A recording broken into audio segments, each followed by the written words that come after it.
should be a gaffer. Okay, so we just spent the last few minutes like figuring, because we're not used to using this car, so we were The figuring. dash is very slopey. It's really slanty. We had my light on the phone on the corner over there. Brian's Mine light wedged over up there. here somewhere. It was shadowing like a beard over my face, like I just forgot to wipe chocolate off of my mouth. And then like, oh, where's the shadow coming from? Is it that? Like, oh, maybe if we put it under the steering wheel, like We're fucking moving lights around. Like, Jesus Christ, do not trust us to do this. no. This is why we get people.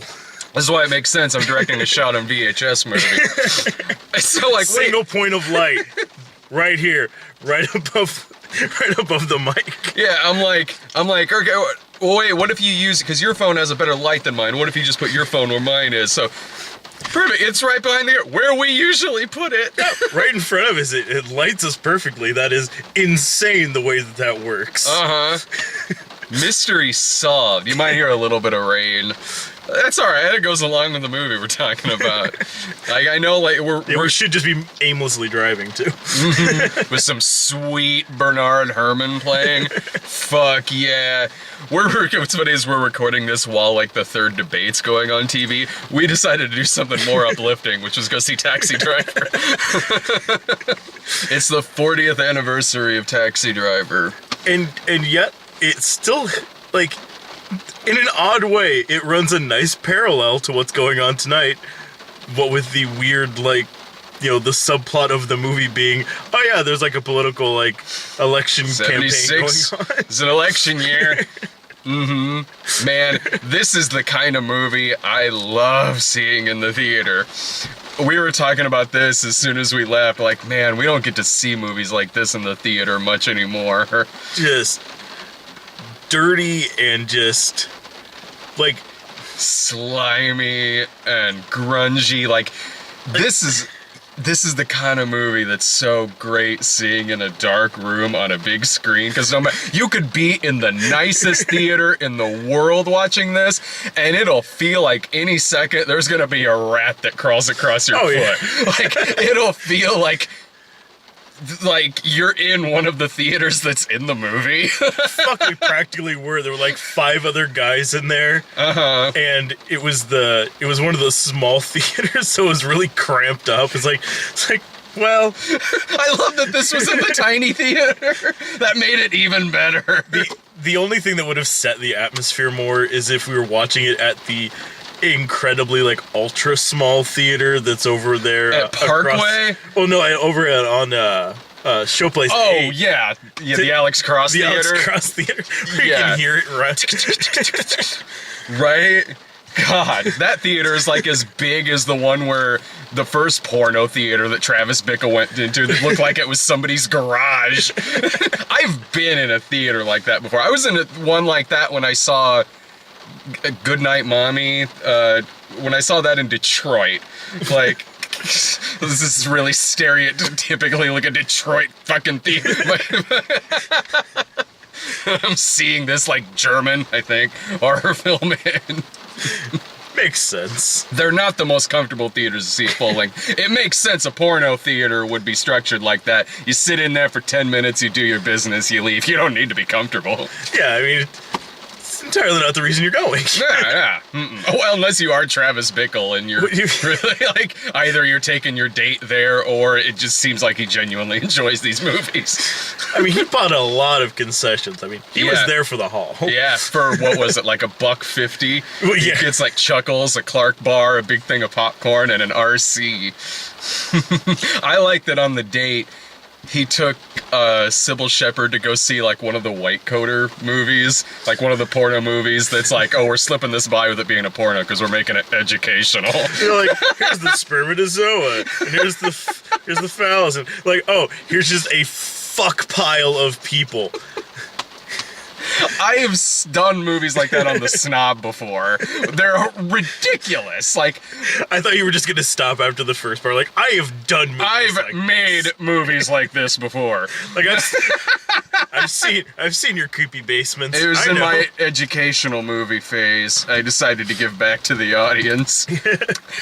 Here's what turns me on. The world at large. You're welcome. No, I did. There was this thing called. It was called like there was a couple. There was one that was called Black is Beautiful. There was one that was called Black Love. And they both, one of them was directed by Herschel Gordon Lewis, and they were both like they had like a doctor come out and be like, "Here's what black people do when they have sex," and just shows them fucking. It's like, this is so informative. Thank you. I would have been grumpy if I was Sybil Shepherd too, because they came in like halfway into the movie. Yeah, they just like we're just there. It's like, I don't know if that's the right time to just walk into a film. You missed the setup. Yeah, she was missed. That's why she was mad. She missed the context of everything that was going on. You don't want to come into Eyes Wide Shut in the middle of the orgy scene. To be fair, yeah. She's like, yeah, well, fucking, I'll spend like the next hour here, and then I'll have to come back on fucking Thursday and see the rest of it. Jesus Christ. I've like New York sleaze movies are like, I just love them. I love Taxi Driver. I love Cruising. I love all of that stuff. And it's so insane because, I mean, I know that they always say with classic films, like, oh, you can't make a picture like this these days. But you legitimately could not make this movie anymore. Like, even if you, I mean, even if you tried like setting it modern times and like updating the themes, or, you know, doing it as like a Black Mass type thing where like, oh yeah, no, it's taking place back then. You just don't fucking worry about it. It's like everybody put on like a really big starched collar and you're good. But you cannot fucking make a movie like that anymore. I mean, it's The film stock alone. Well, yeah.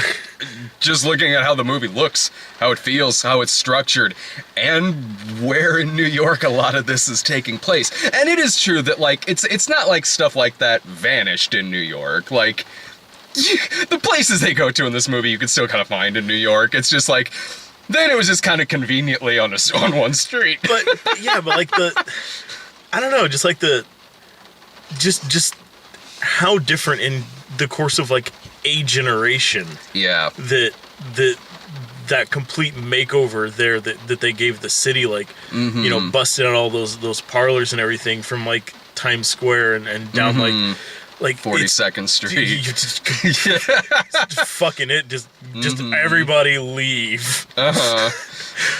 Like, it's so crazy that like yeah, like you said, you can still like, I mean, you can still find, you know, like, you know, these places, these theaters, these, You can. you know, fucking, you know, like, you know, find some pimp, you know, find some shit like that. Like, Yeah. you can still find this stuff, but I think it's just the almost the cultural attitude at that point too, because it was legitimately no thing. Like, the fact that, I mean, deeply damaged as he is, the fact that he, in his mind, was like, oh, well, I'll just take her, you know, I'll take her down the strip here, and then we'll just go, like, see some fucking porno. Yeah. Like, that was just a thing he thought to do. But the fact that it wasn't even until they were watching it that she's like, yeah. She wanted to give it a shot. Like, she was at least okay with the idea. Meanwhile, there are just, like, piles of homeless people and whores clogging the street up into the theater. And at no point did this classy sort of society-looking gal ever think, like, this doesn't seem like my side of town. Like, oh, God. Like, no, she was like, yeah, it's New York, whatever. It's New York, 1976. Just walk forward, don't look. Like, it's just fucking plow on through. And, like, it's like, just that like I say, like that cultural attitude about the whole thing. Like, well, I mean, it's kind of just slightly away from the film, but like there at the beginning, like that little like excerpt that they had from like that where they were showing it there at like Tribeca, yeah. this year. Just Harvey Keitel even mentioning that, like, it's like, oh yeah, I wanted to get some some frame of reference on how to be a pimp. So I walked outside the Broadway theater I was at and was like, oh, well, here's some whores, and I'll just talk to these whores. Which is probably, like, less dangerous than Robert De Niro working as a cab driver for however long he did to get in character. but for him to just walk outside and be like, so, like, do you guys, like, how can I get a hold of your pimp? Like, I want to talk to your pimp. Like, I want to find out how you do what you do. You ain't from around here. And they're just like, nah, no thanks. It's like, none of this could happen in today's society. like, I don't care, like, what, like, current actor in Hollywood is out there. Would just be like, it's like, oh man, I just got off shift at, like, this Broadway show that I'm starring in. It's like, I got this upcoming role. I don't know, I'll just walk up to some pro on the street and be like, hey, what's up? I just don't see that happening. Like, there'd be, like, every kind of fucking agent in the world involved.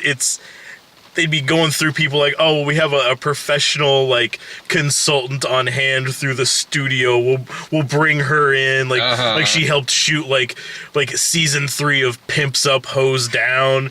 Like, well, maybe Daniel Day-Lewis would. Daniel Day-Lewis would just go out there and be like, bitches, you work for me. And he'd just be slinging ass on the fucking corner.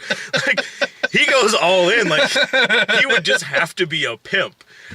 I've talked to my friends who live in New York before, and sometimes really no matter who you're talking to, like, that era of, like, 42nd Street will get brought up.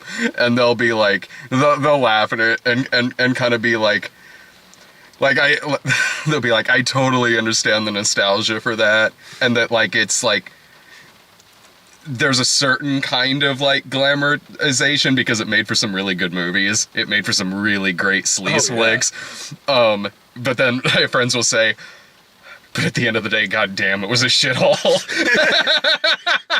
Oh yeah, no, it was terrible. Yeah, like, at the end of the day, like, if you just went shopping, you'd probably just suddenly come out of the store addicted to heroin. And at least a lot of it was just kind of in one area, at the time. I mean, I'm sure it's spread out here and there.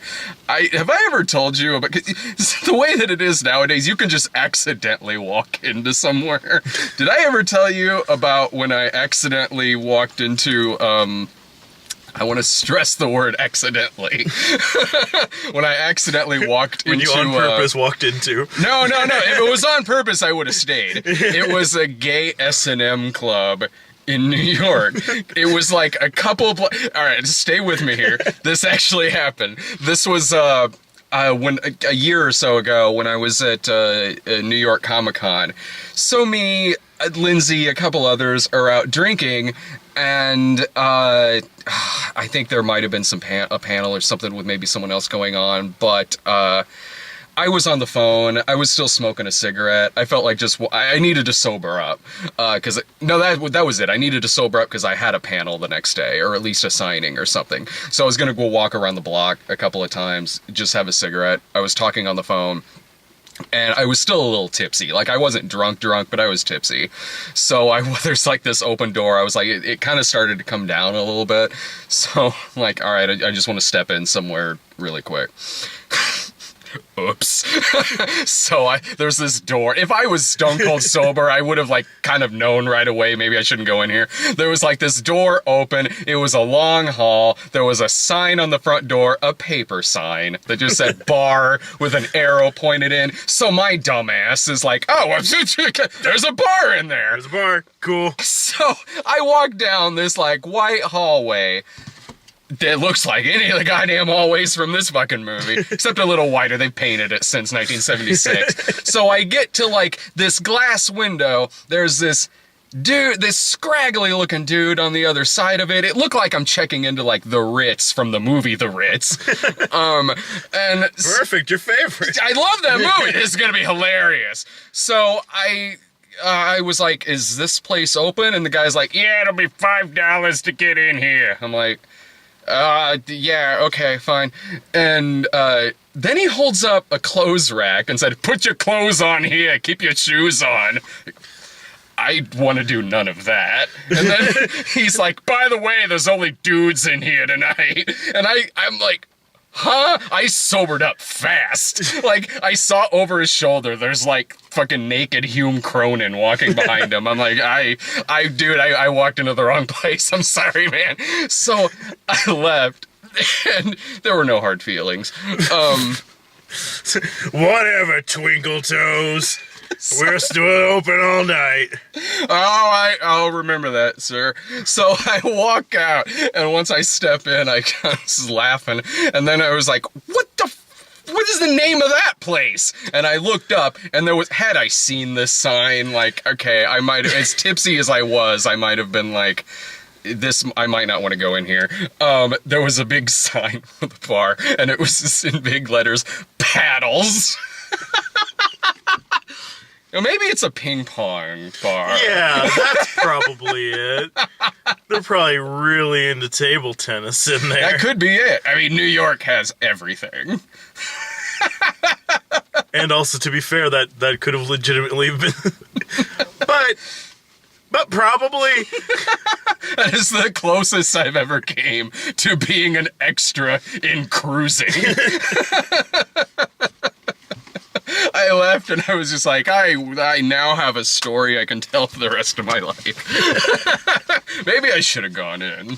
Maybe it was really inexpensive. I mean, it was only $5 to get in. What's closed when I can get $1 draft? So you got any good stories like that? You know, I haven't accidentally ever stumbled upon any weird S&M dungeons. I recommend it. I totally recommend it. Next time I just see just an open door with a paper sign on it behind like a fucking dry cleaners, I'll be like, you know what? Fuck it, let's go. It seemed like I could see some like black lighting back there too, and I don't know if that was the best idea. Yeah, a place like that. Or maybe to clean it every hour. Maybe it's to keep people honest. Yeah. So you can accidentally stumble upon places like that. You can accidentally stumble across places like that. If you don't look up, if you don't see the sign, see the giant neons where it's just a paddle spanking an ass. Oh, like if you don't notice that, I mean, could happen. Maybe could happen. Maybe that part of the sign was burnt out. I'll have to write a Yelp review of this place. The ass was burned out, so it's like, oh, it just looks like a fan. Like, ooh, it must be hot in there. Oh, God. So Taxi Driver. That just watching this movie just reminded me. Just reminded me of that. Just reminded me of that story. Yeah, you probably saw it when they're going down there. Like, oh, they've updated their sign. Oh yeah, and Peter Boyle was the guy behind the thing. One of the things I love about this is like give me your clothes. Oh God, like. I love the, like, minor conversations of the side characters in this movie. I think a lot of the side characters are, like, my favorite characters in the film. Like, just the random conversation that, like, Peter Boyle and the other guys are having about, like, midgets, and, like, they always want to sit in the front seat. They're hilarious. And, like, did you know fags have to pay alimony in California? Oh yeah. That really makes sense. You know, if I was so inclined, I'd head out that way. Yeah, they seem like they were like the other drivers that you never see around the table in the show Taxi. Yeah. Like if Taxi is the day crew, like these are the guys that are like, it's like whenever Christopher Lloyd's like, I'm out of here.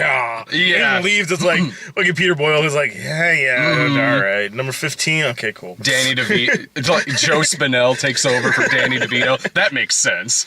Like, it really does. If anyone else is going to do that job. Yeah. I'm sure you could provide, like, a solid argument that, like, Joe Spinell in this is Frank Zito from Maniac. They really seem like they take place in the same continuity. Well, they take place in exactly the same time and place, so This makes sense. Yeah, I miss Joe Spinell so much. I do. From Maniac, this, to like the pickup artist. Man, one of the things that this even has in common with a movie like Maniac, which is another movie I love, is both Travis Bickle and Frank Zito are like very troubled, but there's moments where they're like smooth. Like in this movie, like, okay, it's about this guy and he's unstable. He's this ticking time bomb through the whole movie, but he's trying. He's trying to fit in a couple times. It's those moments where, and it usually seems like it's from other people kind of being in his proximity that seems to kind of like as long as he's near someone, he can ground himself enough to where he's able to like keep a hold of like whoever the fuck he was before whatever the fuck broke him. Yeah. Like he's trying, except like he doesn't know people skills very well. He doesn't know music. He doesn't know politics. He doesn't know much about movies. But he can kind of be smooth a little bit, like when he's talking to Sybil Shepherd at first, in that kind of way that like he's just sort of maybe naturally a little charismatic in certain instances because he's Robert De Niro, you know. So like he's like he can kind of be a little charismatic, but there's still something. At the end of the day, he's not an expert at like communication or people skills, so there's still something there that's not quite right. Yeah, because I mean, it like Sybil kind of points out even is like even though she's going like she, you know, he talked her into going with her like on like first just like, you know, like coffee and then like an actual day. Like he keeps being able to talk her into these things despite the fact that she blatantly calls it to his face. Is like it's like basically all but saying like there's something very fucking off with you. Yeah. But I'm alarmingly okay with this. Because he's not a bad looking guy and he's got a good smile and he can be funny. But yeah, it's like there was nothing but red flags like the entire time that they were having fucking like pie and coffee. He keeps bringing up Albert Brooks. He just keeps going on that like that I don't guy, like that guy. I don't he doesn't respect you. I can tell that. I look through the thing. I drive by. I look through the thing. Clearly, two, nothing. Me, I walk in. I mean, there's something. There had to be. Here's the guy, he's openly admitting to, like, driving by and watching her. Like, I'm all but predatory stalking you. But he's got a good smile, so he's kind of sort of making this work a little bit. Like, I'm saying things that should unnerve you, but I'm also saying things that you know are true, so you can't be that upset by it. And Albert Brooks, who is another one of my favorite characters in this. Just this minor character that sort of exists in a comedy. Like he is in an entirely different movie. Yeah, his character is like, this guy is probably like Seth Rogen's dad in like a Judd Apatow movie. Or like, yeah, he's kind of walking around like... I'm honestly kind of surprised that they've never done that. Because Harold Ramis. Yeah, it was Harold Ramis that knocked up. But yeah, if he hadn't picked up the phone, a call was gonna be. Yeah, it's sort of like how like him in this is like Shelley in Friday the 13th Part 3, where it's like the fun-loving guy from like the 80s comedy is unfortunately in a slasher film. The unfortunate Jufro. He was rocking that hair, man. He was doing his part. It was inspiring. Mazel tov. You know what? I think I actually forgot how really kind of funny this movie is, because it is a disturbing film. It is. Like, this movie is like a punch to the gut. Like, it's chilling from frame one. Well, because yeah, like, I mean, well, yeah, even as it's starting, you don't really know where it's going. It's just moody music and driving. But just the music, even just like the way that it goes from like this kind of like old slow kind of like swing jazz, like this film into just noir kind of alarming tones, and then just eases back into like just being nice and chill. It's like you can't, like, no one's doing a slow dance to this music. It's like well, except for Harvey Keitel and Jodie Foster. But which is alarming. Which yeah. So there is, but you know, this is Taxi Driver, so he's like 40 and she's 12. It's okay. It's fine. That was legal in 76, right? But yeah, it's like it's the way this film comes across today. It still has as big of an impact. Oh God, yeah. But well, I let me rephrase that. The way that it comes across today, it still has a big impact. Whereas back when this first came out,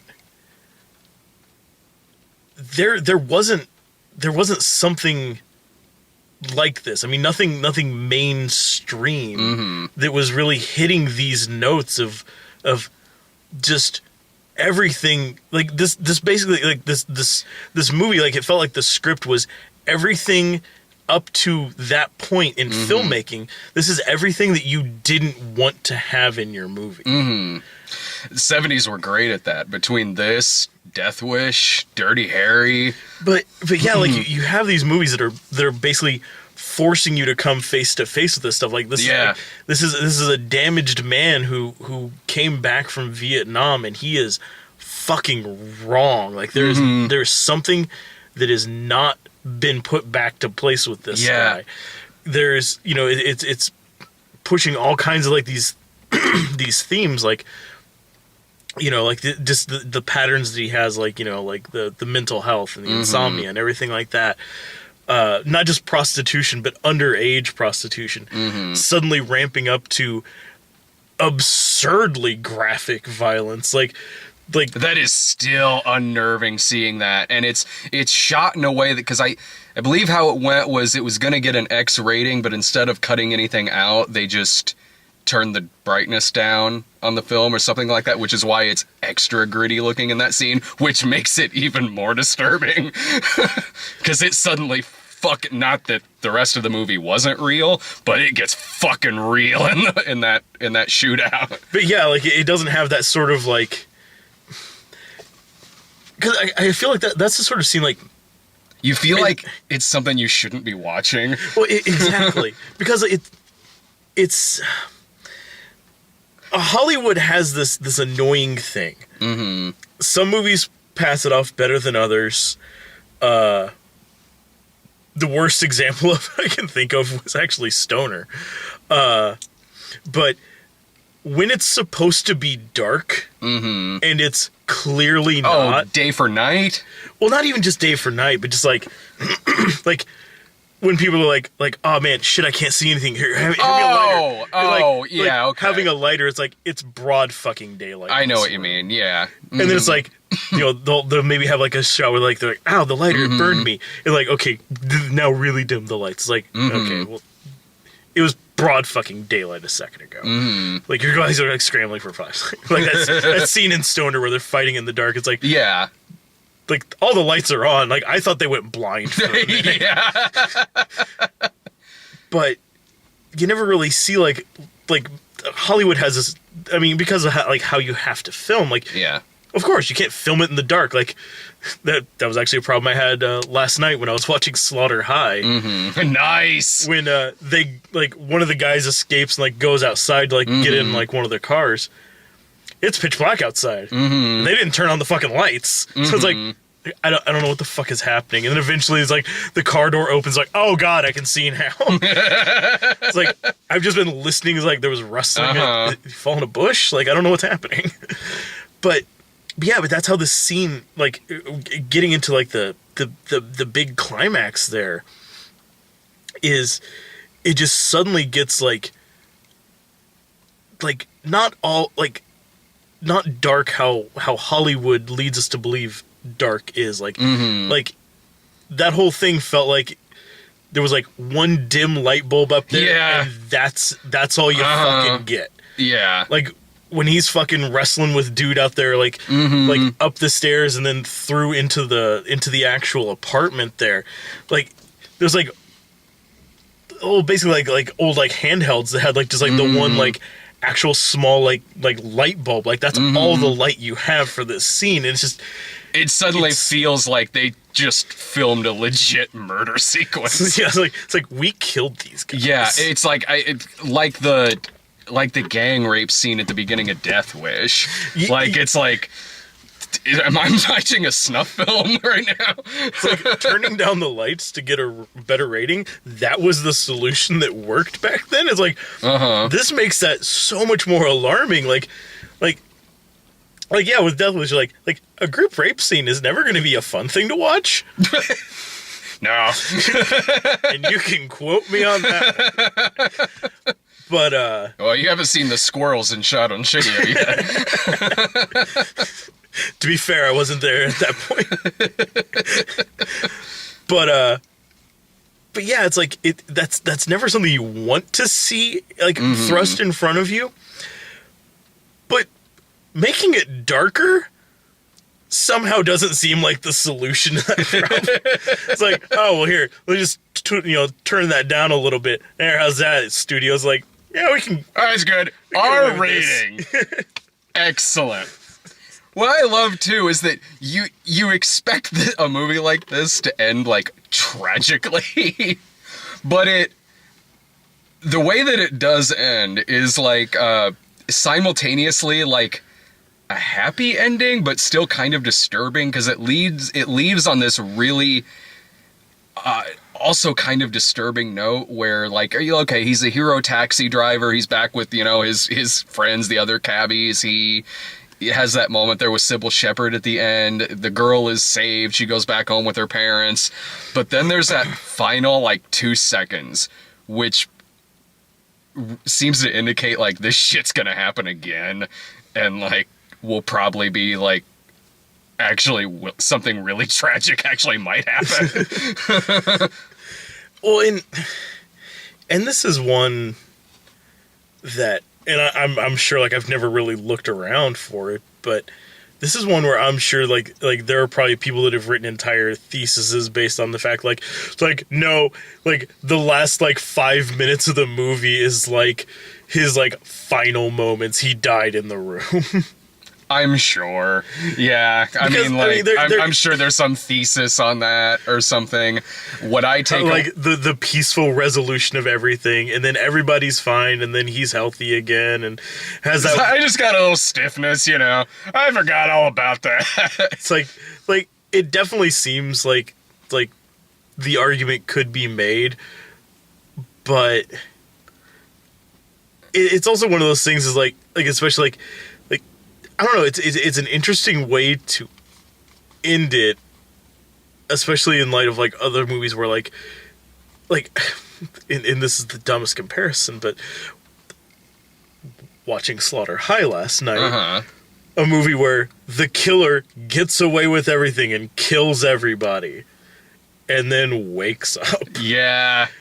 It's like, Jesus Christ. So we did all that for fucking this. And it wasn't even April Fool's Day.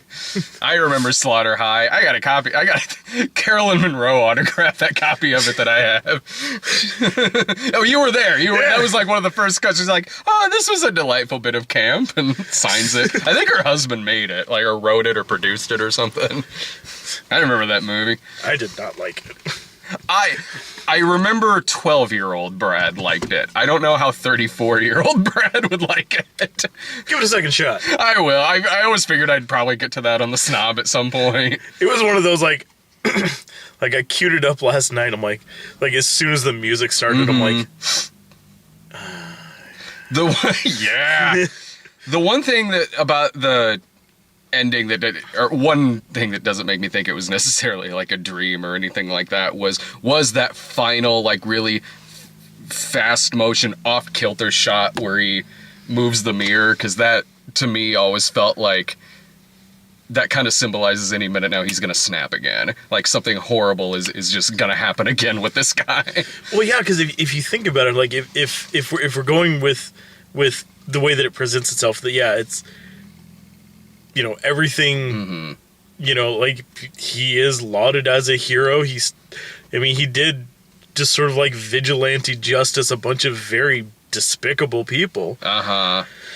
That it makes sense that he would be praised like that, but now like he is completely cut ties with every decent person in his life that he had left. Like, like he set up like these couple of like stable like quasi relationships, whether it was, you know, like spying on and then trying to date, you know, Sybil Shepherd's character, or just like the interactions and like just talking casually like a normal person with Jodie Foster.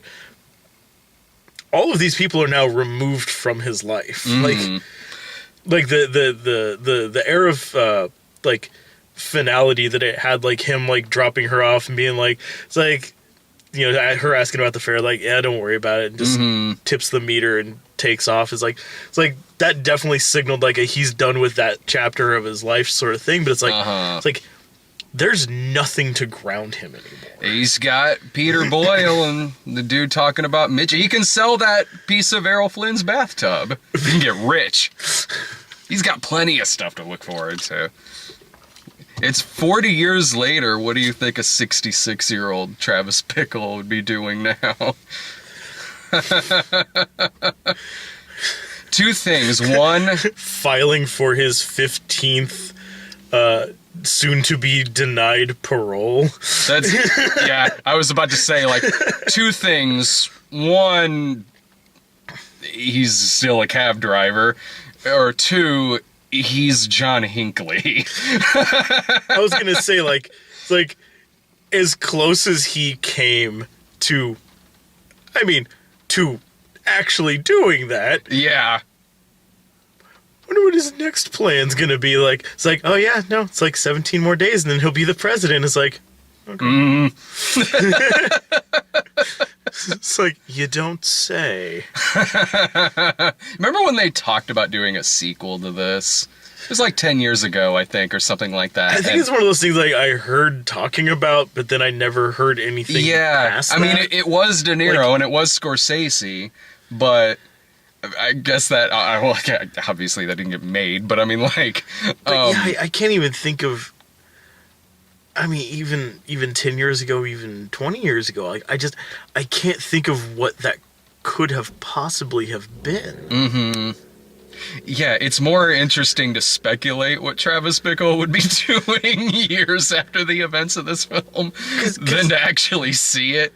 That might be more depressing than parts of this movie. Because that's one of those things is... They could have come out with a really good idea, like something like some of the newer revisits we have of classics, you know, like the way that, you know, like Creed continuing on the tradition of the Rocky films, you know, stuff like that. Or we could have ended up with another one of those, you know, sequel prequel things they did to Easy Rider. Oh God. Yeah. I mean, there's no easy way to say what could have possibly, because yeah, it's like I find the most depressing outcome of all of this being that the idea, especially like if they'd made this, you know, 10 years ago, that you'd have Travis Bickle who his mental health escalated to such a point that he was going to assassinate a presidential candidate, but then instead decided, well, I'm just gonna go gun down all these people at this fucking whorehouse. And then gets better from being almost shot to death. Having been in a coma, too. and then is a lifelong hack, just driving cab for 30 more years, uneventfully. It's like, honestly, just watch this back to back with, like, Bringing Out the Dead. Like, that is a great double feature. And I love that movie. That's a very underrated movie. And you really don't need any kind of follow-up or sequel to this when you could honestly just watch Bringing Out the Dead after this. I mean, if the only way I could see, and it would get such tremendous blowback on it that I can't see a way that it would possibly appease anyone. Mm-hmm. I mean, I could always be wrong, because like again, like there are like odd things, like Rocky Balboa wasn't terrible. No. Creed was remarkably good. Mm-hmm. I mean, there are ways that you can honor what you had and do it right, but I think it's more gonna be held under a microscope. But yeah, a lot. Especially since, like with Rocky, it was a series. Yeah, mm-hmm. Like it wasn't just Rocky 1 and then 20 years later we got Rocky Balboa. Yeah, like there is a progression, and they did get much worse. I'm sorry, Rocky 5. Yeah. We were okay to try again. Yeah. No, exactly. It was fertile ground. Uh-huh. Touch me and I'll sue you. They salted the earth and we brought it back. Yeah. But yeah, something like this, like it was one movie and then nothing for 30, 40 years, and then we're gonna try again. So no, that is never gonna work. No. With this being such a classic film, you know, whether it's your taste or not, I mean, from an artistic standpoint, from a cinema standpoint, you have to at least be able to look at it and appreciate it for what it is. That I think the best shot they would ever have of doing a second Taxi Driver film would be just like a thematic, you know, like successor, you know, like again, like something like Bringing Out the Dead. Yeah, like if I mean, like you could practically like title that like you know, Taxi Driver, Bringing Out the Dead, Ambulance Driver. Yeah. It's I mean, you could make that argument, and I think that would be the only way that you could do it. But as soon as you put that name on it, it is gonna get torn apart. I totally impossible. agree. Even with like Scorsese behind it, obviously De Niro, it's something that will get it would get too heavily scrutinized, like you said, to like just if it's not an instant masterpiece, it's going to be written off as bad. And if it's honestly, it would be a follow up to Taxi Driver. So honestly, if it's not going to be an instant masterpiece, you shouldn't do it. Yeah. Like why even take that gamble? Even if it would just turn out to be like, yeah, okay, whatever, fine. That's not worth doing it. But yeah, I mean, and sometimes even just the name of something on a movie can in a way, like it, I mean, yeah, in certain cases it can give it some credibility that it shouldn't have, but in certain cases too, like it can take a movie that's harmless and just destroy it. Like, not that I'm saying that there was much to praise about like the remake of Point Break. Oh, yeah. But if they had changed the character names and called that movie anything fucking else, yeah, it would have done fine. It still would have been terrible. Oh yeah, it still would have been a great movie, but it just would have been another harmless action movie that came and went, and nobody would have fucking cared.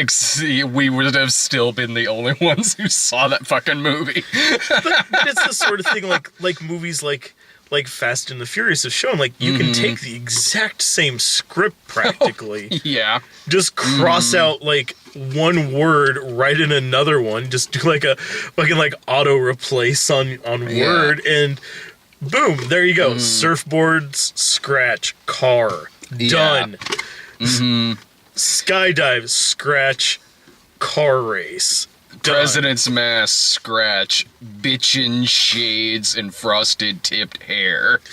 All right. Yeah, it's like it's you can make the same thing and people will still accept it. But if they would have named Fast and the Furious Point Break, it would not have done well. Probably not. I mean, it would have been still better than the actual remake. But yeah, but it's that sort of thing. Like sometimes, it's like it almost makes more sense that if they had a script, even if it was a good script, and they're like, here's the pitch for the sequel. It's Travis Bickle. He's now he's like he's running the. He's too old to be out there driving. He doesn't like it anymore. So he stays up late nights. He's dispatch. He's in the box and he's just going fucking crazy and crazy and crazy because he's just trapped in this little fucking box. It's like, okay, scratch out his name, auto replace it with anything else, and do not call it Taxi Driver, and then you feel free to proceed. Like. It's one of those movies, like, it's directed by Olivier Megaton. Why? Fucking why? Mick G was busy. Oh, well, that'll make sense. No, this is, and what's great too in this that would be really hard to do in anything else that would come after that, unless like we were saying, it was some kind of spiritual sequel, is that this really is a world building film, because even the most minor character in it isn't just somebody who just walks on, says a few lines, and then they're gone, they've served their purpose to the character or whatever. It's not like that. Like, look at the gun salesman in this movie that's only in it for one scene, but in this one scene, like, you really kind of, this is a character. This is a guy. Like, you know a lot about this dude in like 3 minutes. Yeah, it starts out that, he knows his shit about guns. He's selling Travis Bickle some guns. And to go back to what I said earlier, like, the movie does have funny moments in it. And this is one of them. Because once, like, the business with the guns over, suddenly we're led into this guy's world for like 30 seconds where he's selling crystal meth, a Cadillac. It's like, fucking anything you want, this guy can get for a steal. Yeah. It's like, you want fucking PCP? You upper? Want some downer? Like, what's your poison? It's like, no, I don't do that shit. Crystal meth. You want crystal meth? I can get you a Cadillac. Just jumps immediately from crystal meth to, how about a Cadillac? I can get you the fucking pink slip. 2,000. Easy. Which I guess it makes sense he would try to upsell Travis Bickle, because Bickle did spend a fuck ton buying like 4 guns from this guy. I mean, yeah. You know what? They use that to shoot elephants. So he probably figures like, well, this guy's got a lot of money. I'll try to sell him a car. Like, yeah, I mean, I guess while you're already there, like, it's like, I might as well see what else I can get. It's like, if this guy is gonna buy, I will sell. Like, you like this suit I'm wearing? That's 3-piece. It's $20 right now. I'll just walk right outside right now in my fucking boxes. You take my suit, you wear my suit, it looks good on you. $20. You're like a 42 long? 42 long? Yeah. Hey, right here. I get my guy down here to tailor that, an extra $5. What do you say? I love the scene with Harvey Keitel and Robert De Niro, like their first scene together, because it's like this awkward joking back and forth where, like, neither one of them knows what to make of. Yeah, De Niro has this look on his face when, like, Keitel doesn't really know what to do. He's like, do I keep joking with this guy or what? And De Niro has this look which is like, do I just kill him now? Like, really, do I want to wait until later? Like, do I want to wait till I shave the head and do a mohawk? I could just shoot this guy now. It's like, there's just that lingering moment, especially like right when he's getting ready to leave. It's like, come on. Go have a good... Cowboy, you go have a good time. This is just... It's like, it was so awkward and uncomfortable, because it's like, one or the other of them is gonna kill the other one right here if this goes on for another minute longer. Yeah. Either Harvey Keitel is gonna stab him or Bickle is gonna shoot him. And it's gonna be, whatever happens, it'll be in broad daylight, and the other one will just be like, it had to be done. This was the natural progression of this conversation. It's either going to happen now, or it's going to happen a couple of nights later. Come back with the mohawk. He's going to kick you, throw a cigarette at you, just shoot him in the stomach. Yeah, that is an amazing scene, though. It is. I think what really makes everything about Harvey Keitel for me is that luxurious mane. Oh, yeah. Uh-huh. Just flowing locks of hair. He looks like he should be like the Indian sidekick in an 80s action movie. Harvey, go get a tan this weekend. Yeah. That fucking luxurious hair, that hat he was wearing. Pulling it off, man. Why not? He looked like, I don't know, he probably looked like at the least he might have smelled better than some of the other pimps in this movie. Well, that's true. I mean, he was trying his hardest there in you know, July heat to just keep patting himself dry, keep himself fresh for the ladies. While keeping that, like, pinky tip on so he could just have a little pick-me-up.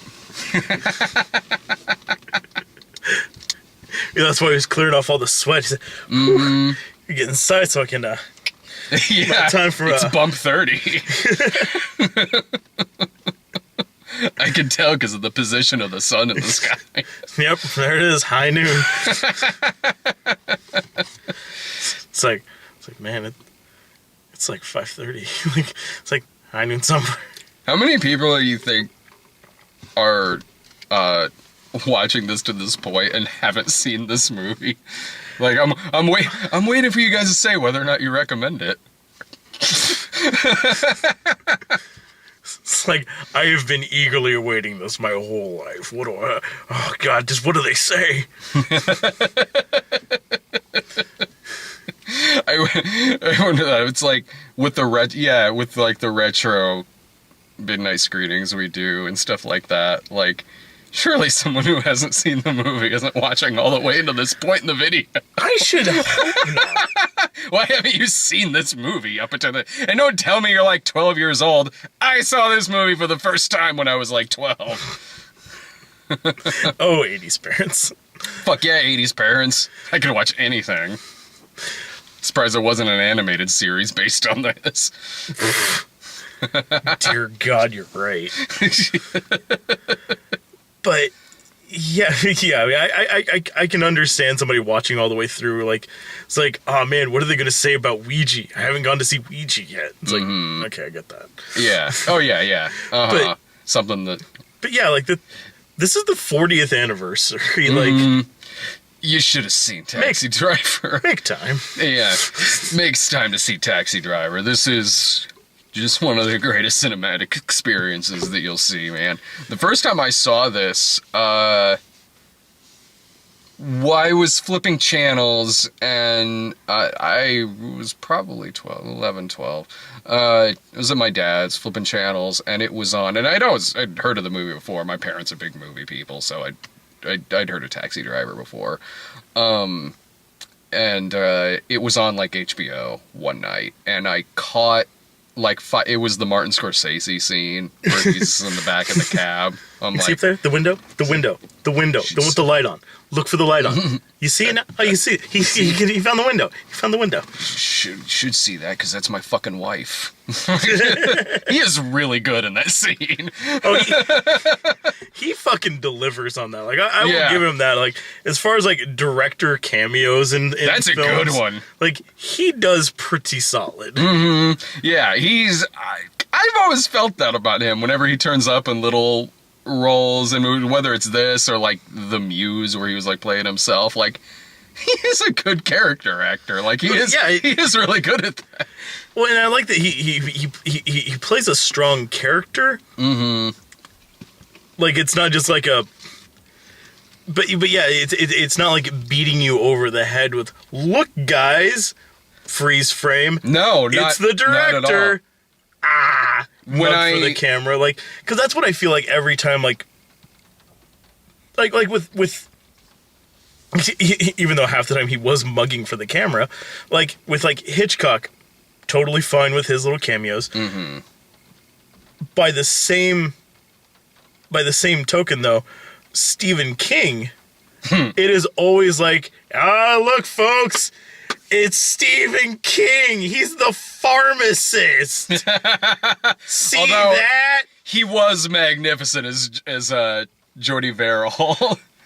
That one was amazing, Yeah. but with that, I will say that is because he wasn't just like a cameo. No, he was like, the lead of that part. He was his own vignette. Yeah. And he could just chew as much scenery as he wanted because that was him. But when it's like any other film that he has, where it's like otherwise like a more somber tone generally. I mean, yeah, some of his movies get kind of wacky at times because of his sense of humor. Like the pharmacist and I think Thinner, yeah. The band leader in the TV Shining. Was he the guy who ran like the cemetery and Sleepwalkers? I think so. I can see that part in my head, but it's been 20 years since I've I think on seen one like that. he's like doing like a. Is one of them like he's on the like someone's watching TV and he's like the newscaster or something. I fucking forget. I can't remember. He's But in you're fucking films. But it always makes a point to the point of the scene is that hey, look who it is, everybody. Look right there. Oh, the first time I saw this, I didn't know that was Martin Scorsese in the scene. I mean, yeah, I saw that scene, and then like 5 minutes, I was like, okay, I really need to see this from the beginning. So like a couple days later, I went to the video store and rented it. I was about 12 years old. This is the first time I saw it. And yeah, like I was, hell yeah. Back when a video store was just like, you want to rent what? All right, here you go. Oh, our video store also had Maniac and Don't Go in the House and fuck yeah. But yeah, I don't know when it was I realized that was Martin Scorsese, but it wasn't the first time I saw the movie. I was just like, oh, this guy's sitting in the back seat. He's a really good actor. Like, he's very intense back there. Yeah, you should see what he'll do to a woman's pussy. It's like he could come out and say Billy Bush egged him on to say that.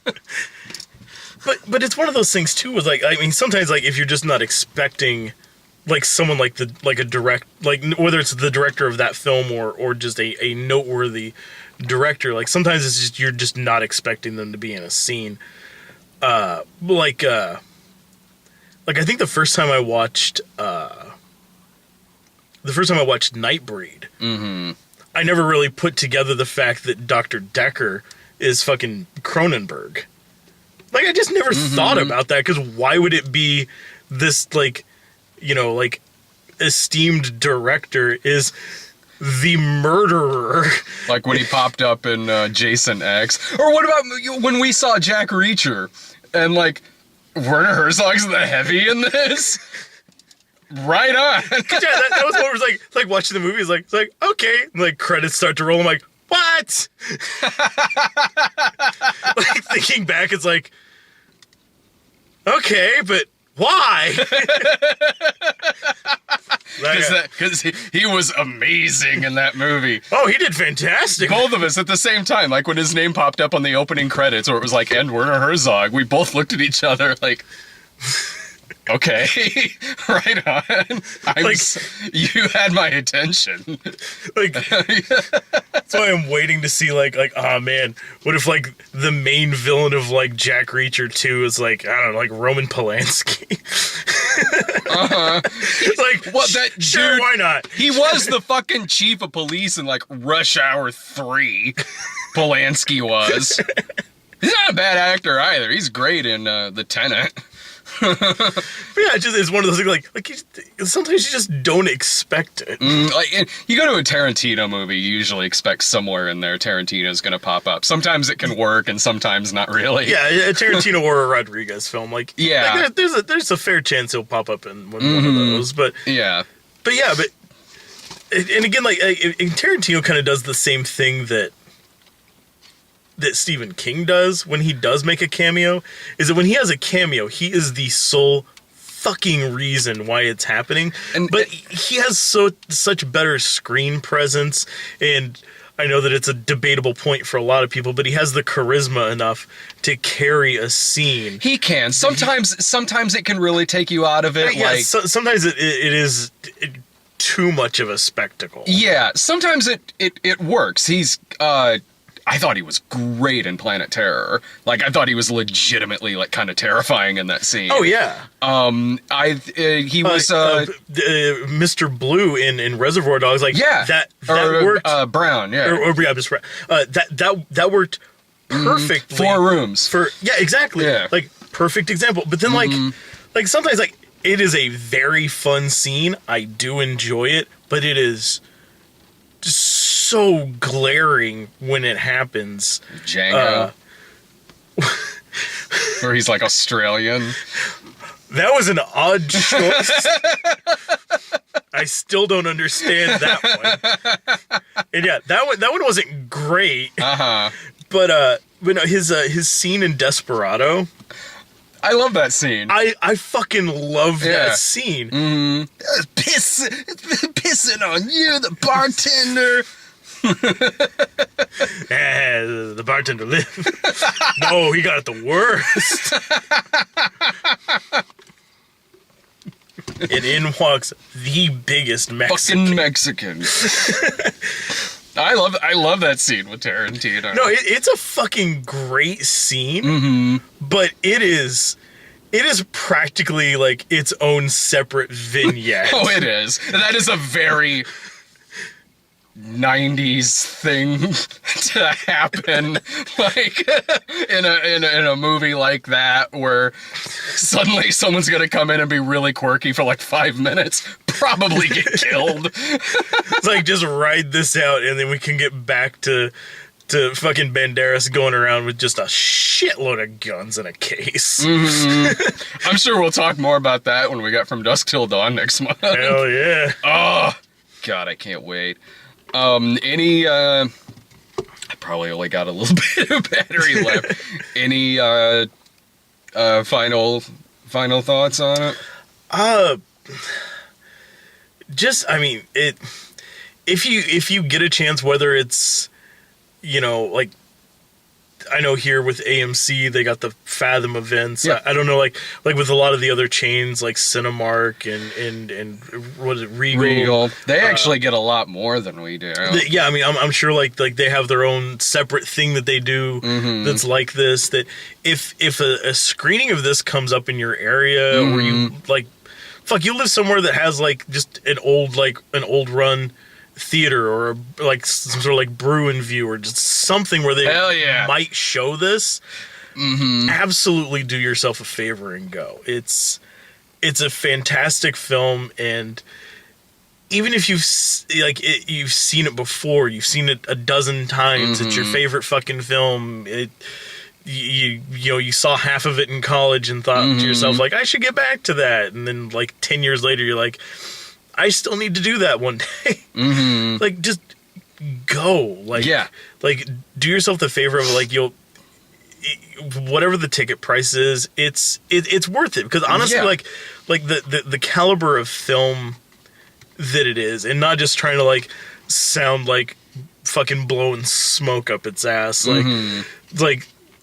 I'm sorry, and I know I've gotten hate from people before, but everyone who's oh my God, Citizen Kane. Oh, Citizen Kane. I don't fucking get it. I don't get it. It's such a dry, boring piece of shit. This is, But you can have Citizen Kane. I'm not going to take it from you. yeah, I didn't know until that moment that we had so many Citizen Kane snobs in our audience that, like, would stop a video and, like, yell at you because, really? All right. I don't have any hatred for Citizen Kane by any means. Like, it's not one that I saw it once. Like, I felt like... I feel like that is the appropriate number of times. Yeah, well-made, beautiful movie, well-made, everything. If you like movies, you should probably see it once, but this is more my type of... more my type of film school than Citizen Kane. I think, like, if you love movies, you need to see this. If you have a desire to make movies or write movies, you should see this. Especially this coming out of the New Hollywood era. Excuse me, if you want to really see what, like, speaking of New Hollywood, what, like, 70s gritty-esque filmmaking was all about, outside of, like, New Hollywood or anything, just what 70s filmmaking was all about, and the boundaries that they pushed and the taboos that they pushed. Fuck yeah, watch this movie. Because, yeah, just every frame of this is just, there's something, whether it's just a different way of framing that before this, you don't set the camera back there and just watch over, like, just, conversation, watching the back of fucking someone's head. It's like... Like, the scene where he's on the phone trying to call Sybil Shepherd, and it pans over. You're just like, the cameraman's just bored. It's like, I'm just gonna watch the hallway here to see if anything cool's going on out in the street, I guess. Like, that's a great shot. But yeah, it's just there's so much going on constantly. The themes, like every scene has something to it that is just.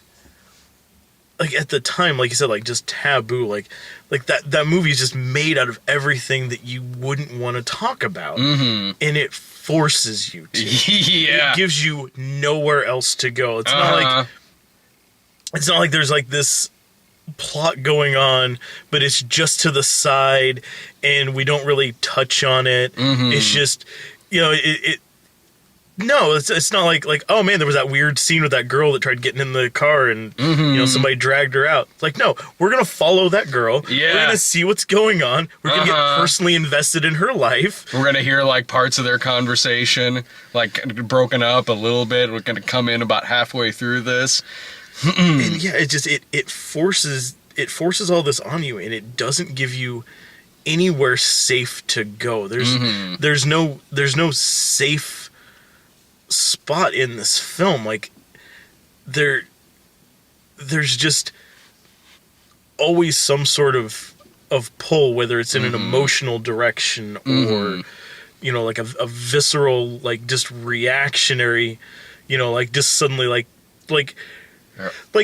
there's so much building up to, he's gonna kill somebody. Yeah. You don't know exactly when, and it just keeps dragging that along. Yeah. And then whenever it finally comes to that point, it just goes for the fucking goal. First time I saw the Martin Scorsese scene, I remember being like, is he gonna shoot that guy? Is this what's gonna make this guy snap? He's just gonna turn around and just shoot this nutcake sitting in the back of his cab? I feel like what's the most terrifying part of this movie is the fact that at any moment it feels like it's about to turn into a horror film. No, yeah. Like, at any moment, the slightest fucking thing is gonna happen, and instead of looking like a movie that takes place, like, 2 blocks away from Maniac, it's just going to turn into Maniac. Yeah, we need to keep this guy away from mannequin stores. like it feels like it is one bad fucking moment away from becoming a horror film from the beginning. And in that scene, like, the big shootout scene, you realize, like, if that were to happen, if he were to just become, like, the out and out villain of this movie, holy shit. Like, if this was framed from a different direction, like taking whatever, like, Oh, we got 2 minutes. Okay. We look at the audience. What do you think, audience? But yeah, it's like this could have easily have been instead written from like Sybil Shepherd and Albert Brooks's perspective, where it's a stalker thriller. where yeah, like it's more of like a Dressed to Kill sort of situation. Oh yeah. That is a very valid point that could be made in this film, and that's fucking terrifying. Yeah. And well, coming up we got Medea. Another classic of cinema. Exactly. Like, we got to slow down. We got 2 classics in a week. Oh, actually, I don't know when we'll get to that, but there's Ouija and Jack Reacher, Jack Reacher 2 coming up. I should probably, we got like a minute left. But what he said, this will be one of the greatest cinematic experiences of your life. So if you get to see a re-release, go for it. If you haven't seen it, just watch it. Just watch it. It's a movie everyone should see. See it.